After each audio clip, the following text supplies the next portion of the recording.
नमस्कार, मैं हूं doctor Khushboo Pandey, BHMS MD, assistant professor, research scholar. स्वागत करती हूं आप सभी का मेरे YouTube चैनल पे। तो आज हम बात करेंगे हाइपोथायराइडिज्म के बारे में। जैसे कि हमने लास्ट वीडियो में हाइपरथायराइडिज्म के बारे में बात की थी और कहा था कि हमारी जो नेक्स्ट वीडियो है वो हाइपोथायराइडिज्म की वीडियो होगी। तो हाइपोथायराइडिज्म के बारे में सारी जानकारी कंप्लीटली देखने के लिए इस वीडियो को एंड तक देखें और साथ ही में इस वीडियो में आपको हाइपर और हाइपोथायराइडिज्म में क्या डिफरेंस होता है ये भी जानने को मिलेगा।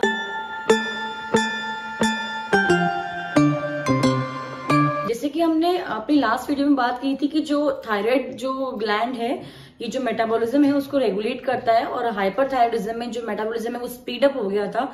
तो अब जो हाइपोथायराइडिज्म है इसमें क्या होगा, जो थायराइड जो हार्मोन्स हैं T3 और T4 है वो कम निकल रहे हैं, उनकी डेफिशिएंसी हो रही है, वो कम अमाउंट में निकल रहे हैं, इसलिए जो मेटाबॉलिज्म है वो स्लो डाउन हो जाएगा। जैसे कि हाइपर में स्पीड अप हुआ था, इसमें स्लो डाउन हो जाएगा। तो इसमें क्या होगा, आपको जो स्टूल है जैसे इसमें कॉन्स्टिपेशन मिलेगा, वेट गेन मिलेगा, तो ऐसे सिम्टम्स मिलेंगे क्योंकि मेटाबॉलिज्म स्लो डाउन हो गया है। अब हम बात करते हैं इनके कॉजेज की कि क्या कॉजेज हैं हाइपोथायराइडिज्म के। हमने कुछ कॉजेज जो कुछ इंपॉर्टेंट डिजीज थी जो मेजर कॉज थे हाइपरथायराइडिज्म के वो उस वीडियो में डिस्कस किए थे।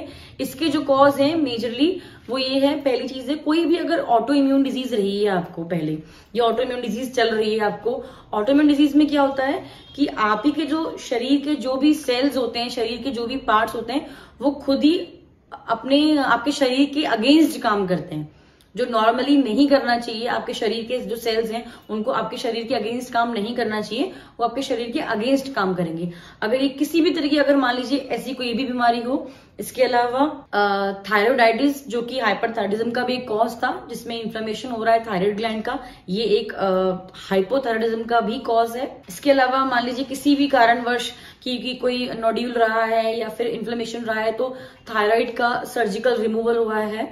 इसके अलावा कोई रेडिएशन की हिस्ट्री रही है, किसी तरह का कुछ रेडिएशन बॉडी को मिला है, या बचपन से बाय बर्थ कोई भी डिफेक्ट्स है बॉडी में, तो ये कुछ कॉजेज हैं जिनकी वजह से हाइपोथायराइडिज्म हो सकता है।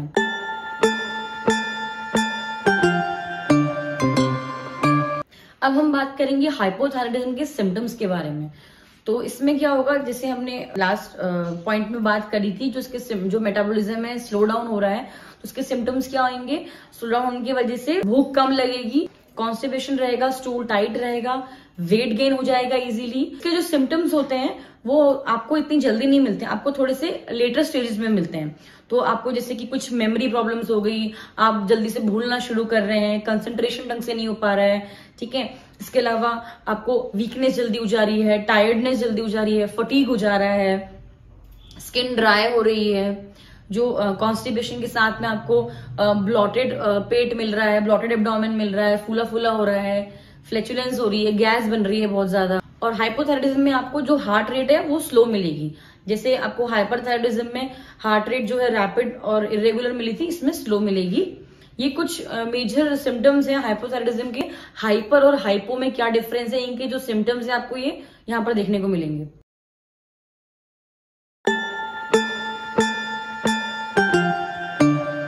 अच्छा, अगर हाइपोथायराइडिज्म का टाइम पे ट्रीटमेंट नहीं लिया गया या इसके लिए कोई दवाई नहीं ली गई तो इससे भी आपको आगे चल के कुछ बीमारियां हो सकती हैं जो सबसे कॉमन है, जैसे कि कुछ हार्ट प्रॉब्लम्स हो सकती हैं, वजन बढ़ना, ओबेसिटी बहुत बड़ा एक इम्पॉर्टेंट बीमारी है जो ऑलरेडी खुद बहुत सारी जो बीमारियां उसका एक इम्पॉर्टेंट कॉज है।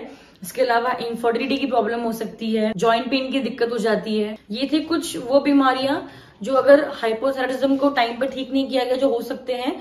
तो इधर देख लीजिए आप, साथ में आपको जो हाइपरथायराइडिज्म में जो हमने लास्ट वीडियो में बताया था कि ये ठीक ना होने से क्या क्या कॉम्प्लिकेशंस हो सकते हैं, तो ये दोनों के कॉम्प्लिकेशंस रहे, ये रहे हाइपरथायराइडिज्म के, ये रहे हाइपोथायराइडिज्म के जो भी कॉम्प्लिकेशंस है।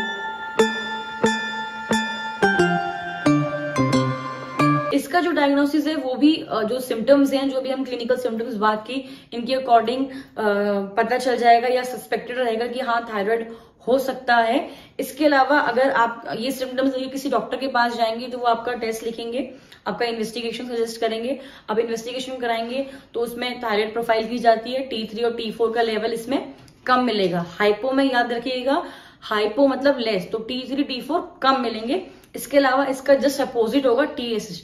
TSH हाइपोथायराइडिज्म में बढ़ा हुआ मिलेगा, जो कि हाइपर में इसका अपोजिट था। हाइपोथायराइडिज्म में क्या होगा, T3 T4 कम है और TSH का लेवल ज्यादा है, और हाइपरथायराइडिज्म में T3 T4 का लेवल ज्यादा है और TSH का लेवल कम है। ये इनमें डिफरेंस है जो आपको इन्वेस्टिगेशन में मिलेंगे, और आपको क्लियरली पता चल जाएगा कि आपको हाइपोथायराइडिज्म है या हाइपरथायराइडिज्म है।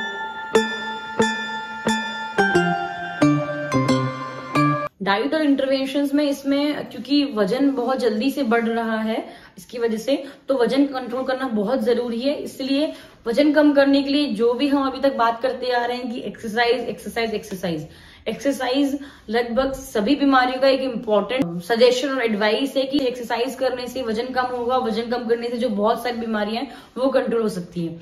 इसके अलावा खाने पे ध्यान दीजिए, बाहर का खाना पीना ना खाएं, घर का जो फ्रेश हेल्दी खाना है, ग्रीन लीफी वेजिटेबल्स हैं, हरी सब्जियां हैं, फल हैं। पानी ज्यादा से ज्यादा पीजिए क्योंकि इसमें कॉन्स्टिपेशन भी रह रहा है, तो पानी ज्यादा पिएंगे तो उसमें भी इफेक्ट पड़ेगा। इसके अलावा फल खाइए, और जो फाइबर रिच जो भी चीजें होती है जैसे कि गाजर है, मूली है, खीरा, ककड़ी, इन सब का सेवन करें ताकि आपका स्टूल भी ठीक रहे।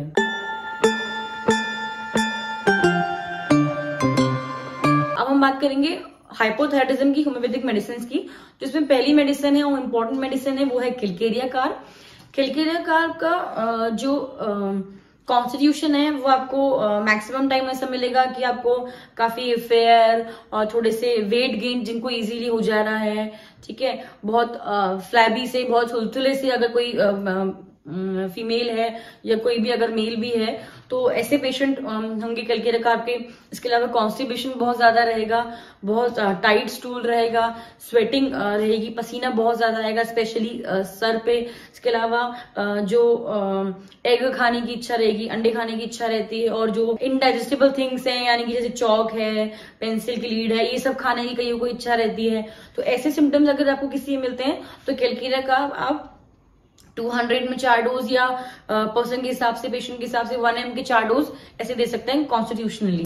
इसमें जो पेशेंट है उसको ठंड बहुत ज्यादा लगती है, और अगर हम मेंसेस की बात करें तो मेंसेस डिलेड हो रही है, बहुत ज्यादा हो रही है और ज्यादा अमाउंट में हो रही है, तो ऐसे जो मेंसेस के सिम्टम्स हैं और जो बाकी सिम्टम्स हैं ऐसे में आप ये मेडिसिन दे सकते हैं। नेक्स्ट जो हमारी इंपॉर्टेंट मेडिसिन है हाइपोथायराइडिज्म के लिए वो है ग्रिफाइटिस। अगर किसी को मीनोपॉज के टाइम पे अगर थायराइड इफेक्ट कर रहा है, हाइपोथायराइड हो रहा है, या उसके अलावा भी अगर ये सिम्टम्स मैच करेंगे तो ग्रिफाइटिस दी जा सकती है। इसमें भी क्या है, वेट गेन की टेंडेंसी बहुत रहती है, इजीली वेट गेन रहता है। कॉन्स्टिपेशन इसमें भी बहुत ज्यादा रहता है, जो स्टूल है फिर वो लम्प्स में निकलता है, टुकड़ों में टूट के। इसके अलावा गैस बहुत ज्यादा बनी रहती है, पेट फूला फूला रहता है, टाइट रहता है, ब्लॉटेड रहता है। अगर स्किन कंप्लेंट्स के साथ में हाइपोथायराइडिज्म है तो उसके लिए भी बेस्ट मेडिसिन है ग्रिफाइटिस। अब हमारी जो नेक्स्ट इंपॉर्टेंट मेडिसिन है वो है सीपिया।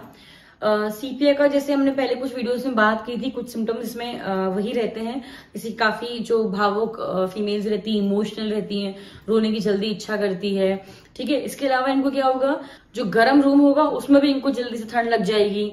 इसके अलावा मेंसेस डिस्टर्ब रहेंगे, इनको काफी बार बहुत ज्यादा मेंसेस होंगे, और हेयर फॉल भी साथ में मिल सकता है, और दर्द इतना ज्यादा होगा ड्यूरिंग मेंसेस की, या कोई और तकलीफ होगी, यूट्राइन कंप्लेंट्स भी रह सकती हैं साथ में। तो बियरिंग डाउन सेंसेशन रहेगा, मतलब कुछ निकल रहा है, फीमेल को ऐसा लगेगा, ऐसे सेंसेशंस आएंगे। चिड़चिड़ापन काफी रहेगा, और कॉन्स्टिपेशन साथ में रहेगा, जो पेनफुल कॉन्स्टिपेशन रहेगा, दर्द रहेगा जब स्टूल पास होगा उस दौरान।